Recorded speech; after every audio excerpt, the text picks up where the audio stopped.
Kiki ja Miki. Võtsime eile endale kassid. Nende nimed on Kiki ja Miki. Kiki on emane kass ja Miki on isane.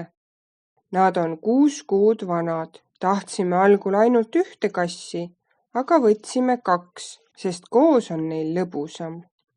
Kui oleme kodust ära, saavad nad koos mängida ja neil ei ole igav.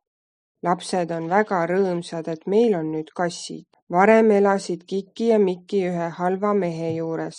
Ta oli joodik ja ei andnud neile sageli süüa. Loomakaitsjad võtsid kassid temalt ära ja kuulutasid Facebookis, et kassid otsivad uut kodu. Mina nägin kuulutust ja kirjutasin neile Messengeris sõnumi. Saimegi kassid endale. Käisime perega loomapoes ja ostsime Kikile ja Mikile süüa, liivakasti ja mänguasju.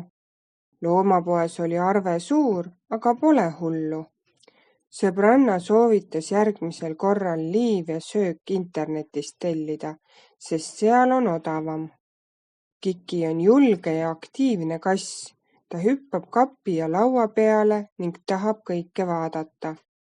Talle meeldib lastega mängida.